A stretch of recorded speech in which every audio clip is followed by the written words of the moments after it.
Bom dia, amigos ouvintes da Rádio Comunidade FM, do programa Voz da Comunidade. Mais uma vez, sábado. Sábado é dia especial, sábado é dia de estudo bíblico, sábado é dia de conhecer Deus no programa A Voz da Comunidade. Sábado é dia de conhecer o Evangelho de Jesus Cristo para que possamos todos alcançar a salvação. E para esse estudo bíblico, todos os sábados, a Rádio Comunidade FM tem a satisfação de receber o pastor Marcos Siviero. Bom dia, pastor Marcos Siviero. Bom dia, meu amigo Walker. Bom dia, querido ouvinte da Rádio Comunidade FM. É uma alegria estar envolvido com a Palavra de Deus, lendo a Bíblia, considerando a Palavra de Deus, para que a Palavra de Deus possa ser depositada no coração de cada homem. Quando a Palavra de Deus entra no coração, o Espírito de Deus trabalha e aí ocorre a salvação do homem. Que bom, bom dia. Nesse estudo desse sábado, no programa A Voz da Comunidade, nesse estudo bíblico, o pastor Marcos Siviero separou um estudo baseado no livro de Gênesis, capítulo 2.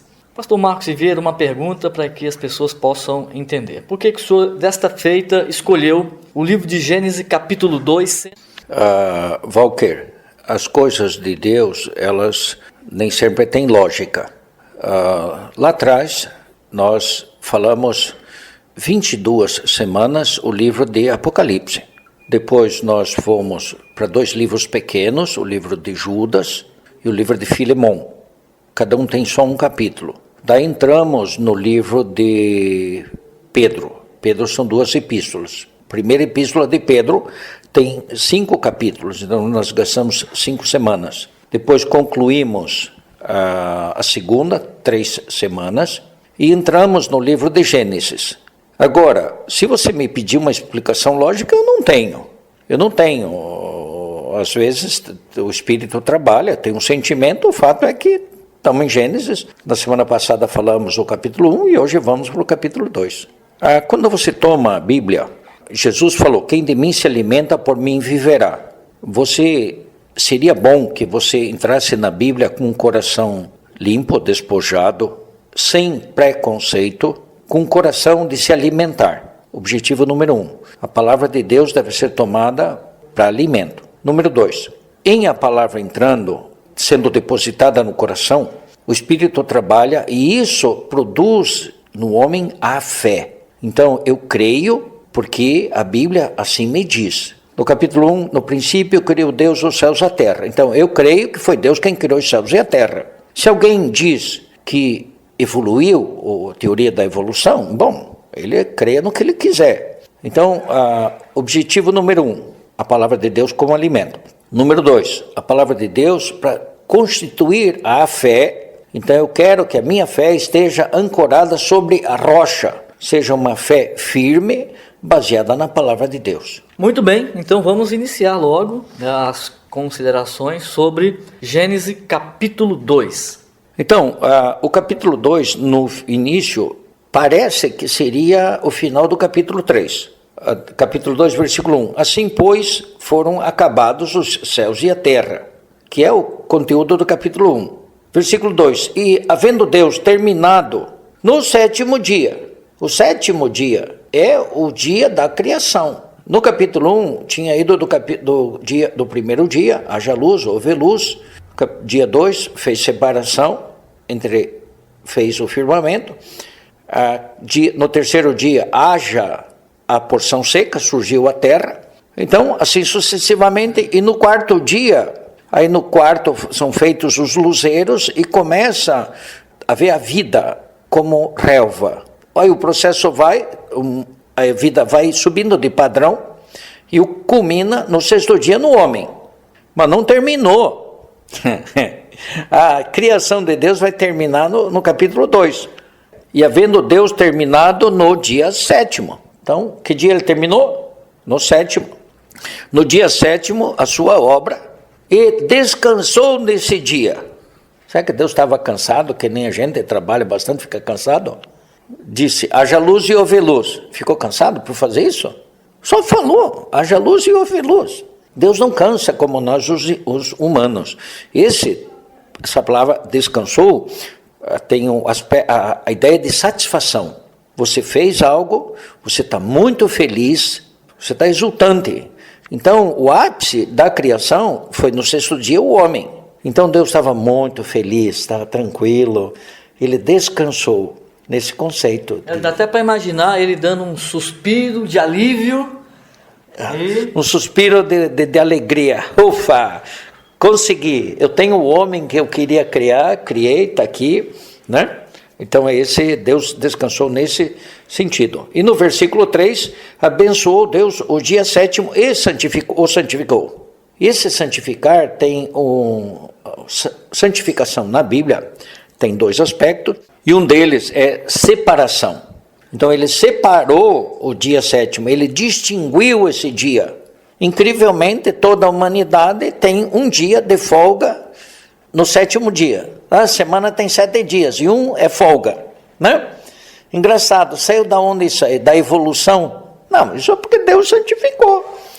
É mais uma evidência de que Deus existe, de que a palavra de Deus tem valor, porque ele descansou de novo de toda a obra que, como Criador, fizera.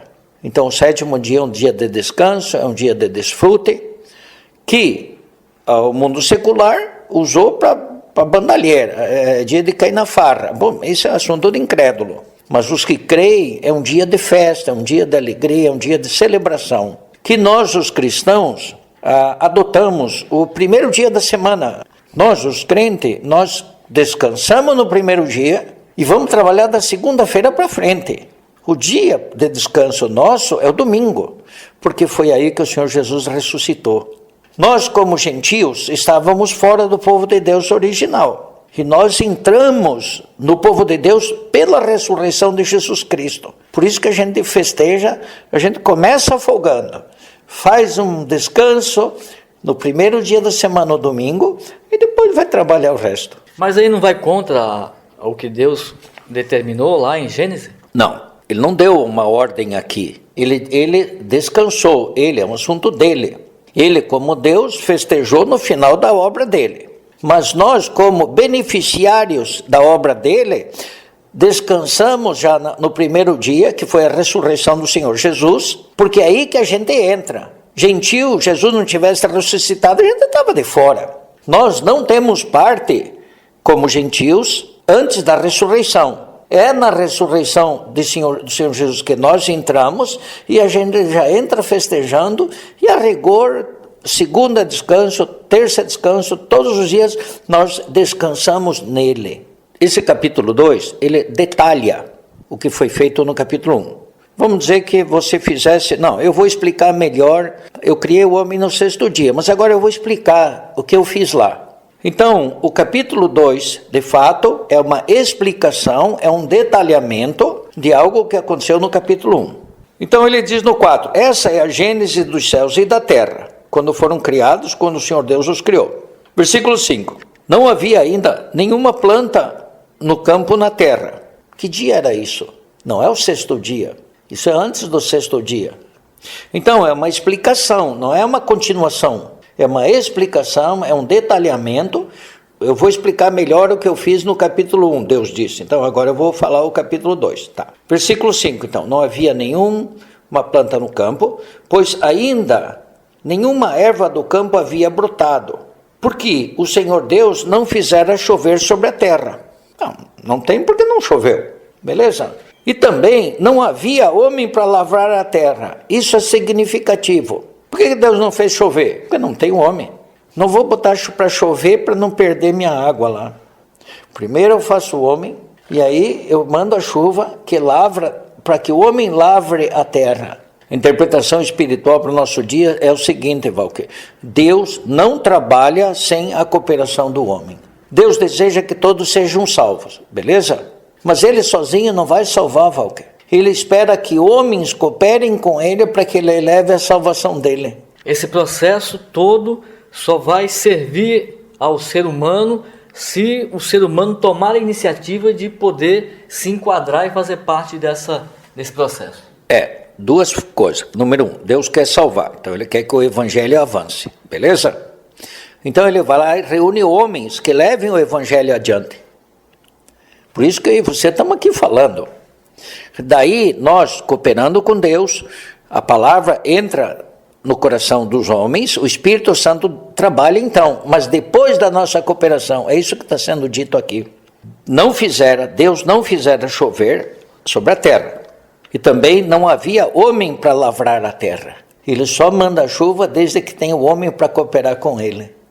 A água na Bíblia tipifica o Espírito Santo, é uma bênção. Então ele só vai salvar depois que homens cooperem com ele no processo de salvação. E no caso do relato de Gênesis, já que não havia ser humano sobre a terra para lavrar, para poder usufruir de algo que poderia ser plantado, crescer e germinar e frutificar, não tinha necessidade nenhuma de chover naquele momento. Entenda, aí a gente pode ficar divagando um mês. Por exemplo, as árvores já não estavam lá no quarto dia, quinto, antes de criar o homem, e não precisava de chuva para as árvores. Você pode dizer um monte de coisa, mas creia na Bíblia. O fato é o seguinte, ele não mandou a chuva porque não tinha o homem. A questão, o fato lá, ninguém sabe, ninguém tem a fita, ninguém tem a gravação, mas perguntas nós vamos acertar quando chegar lá com ele. Mas o fato é, Deus não trabalha na terra sem a cooperação do homem. É isso que tem que tirar dessa... Como é que foi lá? Eu não tenho a fita, não tenho a gravação, eu não vou dar resposta. Como eu já disse, eu tenho pergunta para fazer quando eu chegar com meu Senhor lá na eternidade futura. Por ora, eu posso afirmar que Deus só trabalha com a cooperação do homem na terra. E nós estamos aqui, sorte nossa, né, Walker? Senão ele podia mandar um anjo e deixava a gente de fora. Não, nós estamos incluídos no processo. Porque se Deus não necessitasse da cooperação do ser humano, ele seria em vão ele ter criado o ser humano. Ele criou o ser humano justamente para que o ser humano cooperasse no trabalho que ele ia colocar para ser feito nessa terra. O ser humano, para servir ele de forma perfeita, ele já criou os anjos, está lá no céu, está com ele. O ser humano já tem uma outra história, uma outra missão. Positivo, Walker. É isso aí. Se fosse louvor e adoração, ele já tem os anjos lá, não precisava de mais gente. O homem, na criação de Deus, ele é especial. Porque daí, nós vamos ver em seguida, né? Ele cria o espírito do homem dentro do homem. Esse é o chance.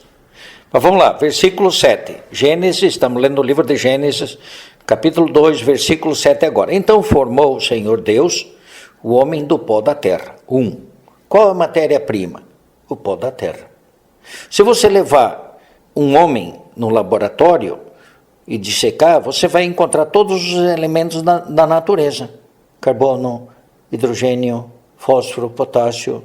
Você pega lá a tabela periódica, os elementos que compõem a natureza compõem o homem. Todos os minerais e gases está inserido na composição, nas moléculas, nas partículas que compõem o corpo humano. Ele não fez de uma outra coisa. Ele pegou os elementos da natureza, da própria criação dele. Então formou o Senhor Deus o homem do pó da terra. Então esse dá origem ao corpo, que é esse que nós temos, que tem 5 sentidos, né? Audição, tato, paladar lá, e que contata as coisas, o mundo físico. O nosso corpo contata o mundo físico. E o segundo, ele soprou nas narinas o fôlego de vida. Esse é um versículo fundamental. O que entrou no homem? O sopro de Deus. Deus soprou. Então tem um elemento divino que entra no homem. Isso dá origem ao espírito do homem. O sopro de Deus cria o espírito do homem no homem. E aí, como resultado, o homem passou a ser alma vivente. Antes desse sopro, ele estava lá sem poder se mexer, sem poder pensar, sem poder andar, sem poder tomar nenhuma iniciativa. Vamos dizer, você vai lá, o menino, vai lá, pega o barro, amassa e faz um boneco, beleza? O que você tem? Um tijolo inanimado.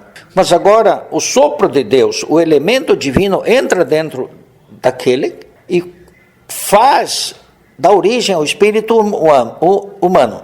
E como resultado, o homem passou a ser alma vivente. Então aqui você vê que o homem tem um corpo, uma alma e um espírito. Então, pastor Marcos, nós podemos chegar ao ponto de considerar que nós temos Deus dentro de nós, mesmo a gente não se convertendo, não confessando a Jesus, mesmo assim, todo ser humano tem a presença de uma parte de Deus nele. Eu acho que você está forçando a barra. Eu não diria isso. Eu diria que o sopro de Deus deu origem ao espírito humano. Ponto. Mas Deus ainda estava fora. Deus soprou. Entrou algo de Deus, mas não entrou Deus. Eu quero fazer essa separação muito clara. Tá bom? Ponto. E depois, no capítulo 3, vocês vão explicar na semana que vem, deu um desastre. Aquela história lá do Adão, da Eva, da serpente, aquilo lá bagunçou tudo. Tá, mas agora o que você tem aqui? Você tem um homem que tem um corpo, contata as coisas materiais, tem um espírito que serve para contactar Deus. Por isso que todos os humanos, em todas as épocas da história da humanidade, em todos os lugares buscaram a divindade. Estranho, né? Toda a civilização, toda a cultura, toda a raça busca a divindade, busca um contato com um ser superior que ele não sabe onde é que está, não sabe como é que é, mas busca. Positivo, é porque dentro dele, essa é a prova de que Deus fez dentro do homem o espírito do homem. E por isso que isso culmina, isso prova que o homem não é resultado da evolução. Ele pode ter lá um DNA parecido com o macaco, é um detalhe. Os dois foram feitos dos elementos da natureza. Mas daí para dizer que o homem é uma evolução de macaco, é muita forçação de barra, é muita loucura. Não tem base científica, inclusive, não tem. É só uma especulação, uma teoria especulativa. Né? É uma especulação, porque a lei de Lavoisier diz, nada se cria, nada se perde, tudo se transforma. Então, se houve uma explosão lá atrás, tinha que ter uma coisa antes da explosão. Então, sempre vai e topa em Deus. Aí dizer que o nada explodiu, isso não é ciência, o nada não explode, dizer que o nada explodiu, isso é uma insanidade, que no fundo, Walker, é uma forma de religião. Ele também crê naquilo, é uma outra religião, ponto, que aí em religião não vamos discutir. Mas aqui você tem então o homem, que tem um corpo, um espírito e uma alma. A alma contata com a nossa alma, nós pensamos, nós temos vontade, nós decidimos, fazemos escolha, eu quero comer isso, não quero aquilo, eu gosto dessa cor, não gosto daquela, é a alma. Nós pensamos, estudamos matemática, raciocínio lógico, isso é alma, e nós temos uma emoção. Ah, que moça bonita, fica alegre. Chega lá para a mulher no colo, olha que criança linda, a mãe se alegra. Recebe o salário no final do mês, que coisa boa. Aí eu acho que chora, porque em geral sempre o salário é pouco. Não. Ponto. O versículo 8, olha aí. Plantou o Senhor Deus um jardim no Éden. É isso que é importante, sabe? É desmiuçar esse presente. Depois que Deus criou o ser humano, o homem, ele formatou um lugar para que aquele homem pudesse estar. E Walker, Éden, no hebraico, significa prazer. Deus preparou uma coisa, em português comum, para bombar, para arrasar. Para o homem não ficar de nenhuma forma agoniado e nem aperreado lá dentro. Era para o homem ficar extremamente bem, feliz, numa boa. Éden significa prazer. Deus queria que o homem tivesse prazer na sua criação. Isso é Éden. Deus criou um jardim na banda do Éden e pôs o homem que havia formado. Então Deus quer para o homem prazer, alegria, satisfação. Não fez o homem para, de alguma forma, maltratar o homem. O homem hoje está injuriado, espizinhado, sofrendo, por causa do problema que vai acontecer, vai ser descrito no capítulo 3. Mas do lado de Deus, só alegria, Walker. Esse prazer, que no caso, o homem lá, ele teria que dizer, sim, eu quero ter esse prazer, eu quero... Né? Não, Deus fez e botou lá. Entendeu não? Porque o jardim é a cara de Deus, não é a cara do homem. Olha para o jardim vendo Deus. Aí fez uma coisa de arrasar para ser super legal, super feliz e pôs o homem lá. O que eu quero ver, porque você falou lá atrás que tudo que Deus faz aqui na terra, o homem ele usufrui, mas o homem tem que tomar a iniciativa, tem que querer. Né? Eu vou dizer isso aqui, daqui um pouquinho de novo. Ponto. Então vamos lá. Fez o jardim, e aí, olha o jardim, no versículo 9. Do solo fez o Senhor Deus brotar toda sorte de árvores. Para que toda, Walker? Isso é um desperdício. O homem vai comer de todas as árvores? Não, o jardim tem a cara de Deus. Aqui você vê o Deus abundante. Vamos dizer que meia dúzia de árvore ali dava para Adão. Mas o jardim expressa Deus. É o estilo de Deus. Deus não é pão duro, né? Deus não é pão duro. O Deus abundante fez um jardim com toda sorte de árvore. Olha aí, o jardim tem o jardim expressa Deus. Quando tu vê o jardim, vê a cara de Deus. E o homem é o beneficiário. Deus prepara todo aquele ambiente fantástico e coloca o homem ali. Ponto. Vamos prosseguir.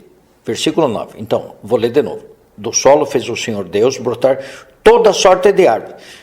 Duas coisas, agradáveis à vista e boa para alimento. Quem que vem primeiro? Agradável à vista. Agradável à vista, vamos dizer assim, hoje, na visão de hoje, seria ali flores, rosas, cravos e para alimento, né, as laranjas, a manga, frutas em geral, o arroz, o feijão, soja. Walker, eu tenho umas coisas que a gente vai perguntar, tá bom? Se você quer descrever assim, eu concordo. Eu vi uma foto, eu fui na Europa e vi um morro, um peral, e todo plantado de pessegueiro. E quando eu cheguei, o pêssego, então você tinha um painel grande, naquele tom rosinho da flor de pêssego. Fica muito bonito. Cara, aquilo é fantástico, impressionante. Não, uma plantação de laranja, assim, um laranjal frutificado, a laranja toda madurinha, fica muito bonito também. Toda uma flor branquinha, cheirosa, coisa mais linda. Então, mas eu quero insistir que a primeira coisa, antes de encher o estômago do homem, ele quis se preocupar com a alegria, a satisfação do homem. Ele olhar e se sentir bem. Bem. Aí depois, vamos comer. Então veja, olha o que ele diz aqui, agradáveis à vista e boas para alimento. Cuida primeiro da alma do homem e depois cuida da necessidade física do homem. Então, pastor Marcos, é por isso que o ser humano hoje, né, com o DNA do pecado, ele se alimenta com mais alegria quando ele vê na frente dele um prato bem montado, bem colorido, um prato de alimento pronto ali, com as coisas bem colocadinhas e tal, né? Deve ser ainda a lembrança lá do Jardim do Éden. Foi Deus quem fez o homem assim. Deus fez o homem para ter prazer e colocou num lugar de prazer, pôs no Éden. Então, vamos dizer, quem fez isso foi Deus. Então você vai dar uma festa, toda uma arrumação bonita. Aí depois tu vai lá e come. E comer, em geral, no tempo é bem mais rápido. Então uma mulher faz uma festa, fica tudo bonita e tal. Primeiro a gente desfruta da emoção, do prazer, daquele ambiente e também come. Foi Deus que fez, Walker. Muito bem, estamos aqui. O livro de Gênesis, e cada vez que as pessoas leem, que a gente lê, que a gente medita, que a gente estuda, sempre descobre aspecto novo na mensagem, naquela mensagem de Deus que tem ali, né? A Bíblia diz que fala das riquezas insondáveis de Cristo. Então, por mais que você tenha ganho, por mais que você esteja ganhando, você ainda tem mais para você, Walker. É bom ser crente, né? É verdade. Aleluia. E aí, prosseguindo no versículo 9, né, depois de ter feito toda sorte de árvores, agradáveis à vista e boa para alimento, também a árvore da vida no meio do jardim. Esse é o centro do jardim, a árvore da vida. E, em algum lugar, que a Bíblia nos diz onde, a árvore do conhecimento do bem e do mal. Isso são figuras, Walker. Você tem que olhar para o livro de Gênesis como figuras. Por exemplo, a serpente é uma figura. Não era que era uma cobra grande parecida com um minhocão grande. Não, não é isso aí. É uma figura que tipifica Satanás. A Bíblia que responde isso. Você não fica inventando. Vale o que a Bíblia diz a seu respeito. Então, essa árvore da vida é uma figura. Jesus disse, eu sou a videira verdadeira. Foi Jesus que disse, eu sou uma árvore. Não fui eu que inventei. Então, essa árvore da vida é uma árvore que se você comer, você ganha vida. No capítulo seguinte adiante, se o homem tivesse estendido a mão e comido do fruto da árvore da vida, ele teria aí vivido eternamente. Mas ele não foi essa a decisão que ele tomou. Infelizmente, ele pisou na jaca e nós estamos cheios de problemas por causa do Adão. E é por isso que nós estamos aqui hoje, né, já há vários sábados, estudando a palavra de Deus, porque houve uma pisada na bola lá atrás, e a nossa responsabilidade, a nossa obrigação como raça humana é procurar cada um consertar esse problema que foi criado lá atrás, né? No capítulo 3, Deus propôs, matou, sacrificou um cordeiro, provavelmente, porque vestiu o homem, depois do pecado, com uma pele, provavelmente de um cordeiro. Né? Então, indicando a salvação que há em Cristo Jesus. Então, quem quiser desfrutar dessa festa, desse banquete, tem uma opção que é Cristo Jesus. Agora, Deus deixou Adão escolher, colocou as duas árvores. Colocou a árvore da vida no centro, que era mais fácil dele achar. Entendeu não? Deus, desculpe, tinha uma segunda intenção. Estava lá bem no centro, é mais fácil achar no centro que acertar num canto. Mas estavam as duas, e o homem tinha que decidir. Então Deus deu liberdade de escolha ao homem. A salvação hoje é uma questão de escolha, Walker. Ir para o inferno é uma questão de escolha. Isso demonstra claramente que Deus não é um Deus, não é autoritário, ele não é um tirano. Ele é muito libertário, ao contrário. Sim, é o que a Bíblia diz, é o que eu creio. Né, o que eu ensino, apesar de que tenha quem aí na rua que diz que Deus é um tirano, que Deus é toda a história. Cada um fala o que quiser. Mas a Bíblia revela um Deus amoroso, um Deus respeitador. Esse Deus que não é autoritário, não significa que ele não tem autoridade. Ele tem autoridade, mas ele não é um ditador nesse aspecto. Então, aí estava lá, e aí faz uma pausa e aparece um rio que se divide em 4 braços, tá? Eu vou apurar para chegar lá voltar nesse assunto que nós estávamos. Para variar, nós não vamos completar o capítulo 1 hoje. Nós temos capítulo 2, nós temos cerca de 10 minutos. Então, versículo 10. E saía um rio do Éden para regar o jardim, e dali se desviava em 4 braços. Na verdade, ele já sabia que o homem ia cair, já estava preparando para nós aqui, Walker. O primeiro rio se chama Pison. Isso é o versículo 11. Na Bíblia, quando ela dá um nome, esse nome tem um significado. Não é à toa. Não é à toa que nada está na Bíblia. Pison significa fluindo gratuitamente no hebraico. Então, é um rio que flui gratuitamente, não tem que pagar. Esse é o rio que leva à salvação, Walker. A salvação é de graça. É só querer beber da água desse rio. Gostou? O rio Pison alcança todos os seres humanos em toda a terra. Né? Aleluia. E é o que rodeia a terra de Havilá, onde há ouro. E o ouro dessa terra é bom. Também se encontram lá o bitélio e a pedra de ônix. Estranha, né? Coisa estranha. Mas quando você vai ver na Bíblia, o ouro tipifica a natureza divina. Nós hoje estamos sendo edificados, a Nova Jerusalém é com ouro, prata, aqui é bitélio e pedras preciosas. O que muda ao longo da Bíblia é o bitélio, que vai de primeiro bitélio, aqui não havia o pecado, não precisava de ter a redenção. Aí ouro, prata, tipifica Cristo Jesus, que tem a obra de redenção. E na Nova Jerusalém não tem prata, tem pérola, tipifica o homem transformado. Então os materiais da edificação da casa de Deus já estão indicados aqui, beleza? Mas isso a gente entra mais fundo outra hora. 13. O segundo rio se chama Gion. O que é Gion? Gion, no hebraico, significa turbulência das águas, algo forte, algo que ninguém segura. A salvação é algo forte, Val, que ninguém segura, ninguém barra o fluir desse rio, veja assim. E ele, o rio Gion, é o que circunda a terra de Cuxi. Cuxi, no original é Etiópia, que significa rosto negro, que é uma figura, lembra, são figuras da natureza maligna, imutável dos pecadores.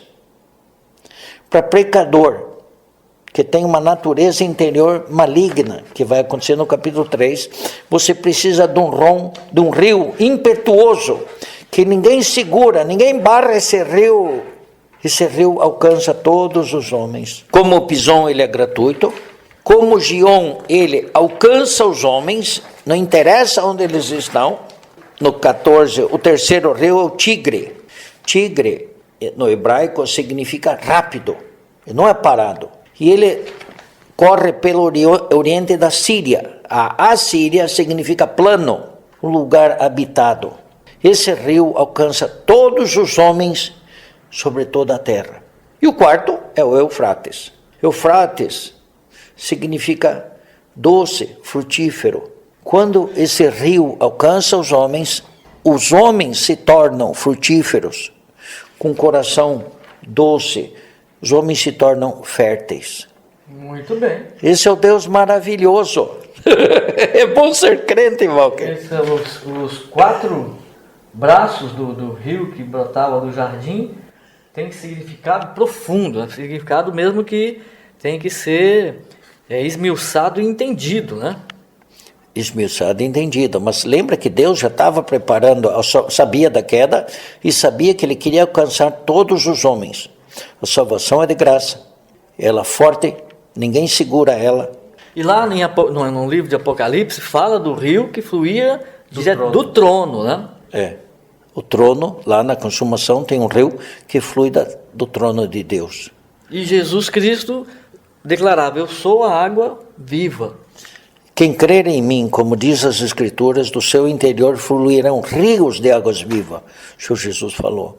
Essa é a salvação do nosso amado Deus, do nosso querido Senhor. Bom, então nós temos pouco tempo, só para fechar o pacote. Vamos só ler 2 versículos a mais, 3 na verdade. o 15. Tomou o Senhor Deus, o homem, e o colocou no jardim do Éden para cultivar.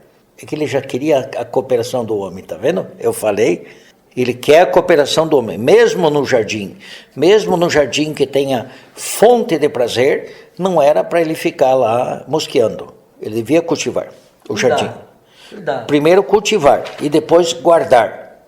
Guardar é contra alguém, porque tem perigo.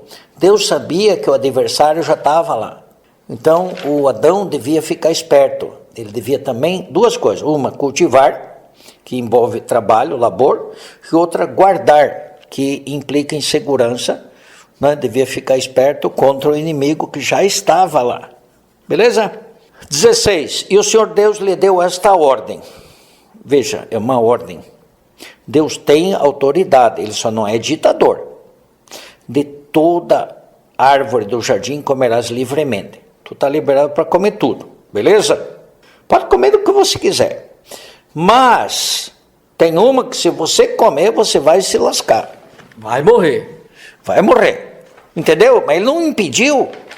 Ele liberou. Pode comer do que você quiser. Mas deixa eu te avisar que tem uma, que é a árvore do conhecimento do bem e do mal. Mas da árvore do conhecimento não comerás. Não coma dessa, porque no dia em que dela comeres, certamente morrerás. Então Deus, número 1, deu liberdade, mas número 2, ele deu uma ordem clara que era contra a vontade dele. Eu não quero que você morra. Uma mãe diz, filho, não meta a mão no fogo. Por quê? Eu não quero que você queime a mão. Uma criança está com uma faca afiada. O que a mãe diz? Cuidado com essa faca. Não, filho, não larga essa faca. Por quê? Porque não quer que o filho se corte. Era esse o coração de Deus. Entendeu? O coração dele era um coração amoroso. Não queria que o homem se desse mal. Então ele disse, olha, você está livre para comer tudo. Tanto que ele foi lá e comeu. Da árvore do conhecimento do bem e do mal, e de fato a morte entrou o pecado, entrou a morte, e o homem se explodiu, e nós estamos aí hoje pregando a palavra de Deus, falando do evangelho para reverter essa situação. Como Deus é maravilhoso, não é um tirano, não é um que venha e dê uma sentença de exterminar à toa. Mesmo com erro, há uma oportunidade. Sim, claro, nós vamos ver no capítulo seguinte, no 3, na próxima semana, existe a queda e também existe um processo de salvação, que é com que nós estamos lidando hoje, anunciando a pessoa maravilhosa de Cristo Jesus, para que nele tem salvação. Nele, hoje, na terra, você volta a viver na terra em condições semelhantes às que existiam no Jardim do Éden, andando na presença de Deus. Isso é salvação, Walker. É para hoje. A promessa, de um lado, tem uma promessa para a eternidade futura, mas o grande são os benefícios da salvação hoje no viver humano na terra. Aleluia. Vamos orar? Orando. Senhor Jesus, obrigado pela tua palavra. Obrigado pelo livro de Gênesis, pelo capítulo 2.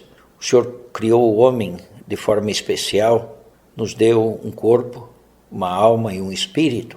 Nós temos um espírito que é o órgão próprio para ter comunhão contigo. Somos bem-aventurados, somos criaturas, somos obra das tuas mãos. Cremos nisso, Senhor. O Senhor preparou um jardim do Éden para que nós tivéssemos prazer. Em Adão nós perdemos o jardim, mas hoje em Cristo Jesus a nossa situação pode ser revertida.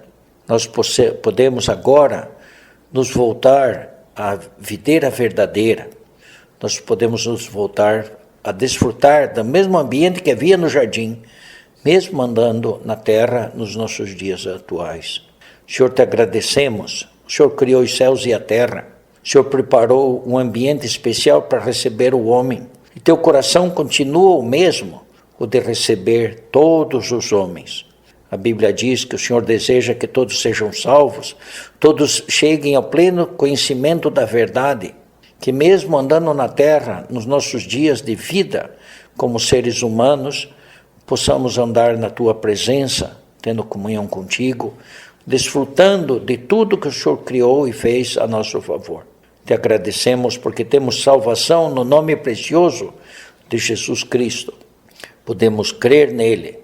Podemos abrir a boca e confessar Jesus como nosso Senhor. Senhor, nós te louvamos por essa oportunidade. Te bendizemos, te agradecemos, te louvamos, porque o teu nome está acima de todo nome. Senhor Jesus. Amém. Aleluia. A Rádio Comunidade FM e o programa Voz da Comunidade apresentou mais uma jornada de estudo bíblico com o pastor Marcos Siviero. Nós voltamos no próximo sábado, a partir das 6 horas da manhã. Bom dia para vocês, continuamos com o programa Voz da Comunidade até às 7 horas.